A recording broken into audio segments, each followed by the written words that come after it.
সকলকে আরও একবার শুভ রথযাত্রা। তো প্রতি বছরের মতো এবারেও তো আমি আর ভাই বসে পড়েছি আমাদের রথটাকে আরও একবার নতুনভাবে তৈরি করে। আর টিভিতে তখন চলছিল শ্রীকৃষ্ণের জন্মলীলা।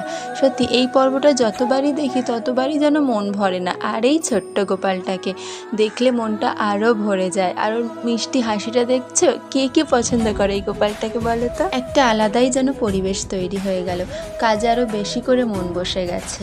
ছোট্ট গোপালের দুষ্টুমি দেখতে দেখতে এদিকে আমাদের প্রভু জগন্নাথের রথটাও কিন্তু সাজানো সম্পূর্ণ। আর এবারে রথের ডেকোরেশন কিন্তু ভাইয়ের কৃতিত্ব, আমি শুধু সাহায্যটুকুই করেছি। আমরা এত তাড়াতাড়ি রথ সাজানো শেষ করেছি যে বাইরে তখন ঘুটঘুটে অন্ধকার আর অঝরে বৃষ্টি পড়ছে।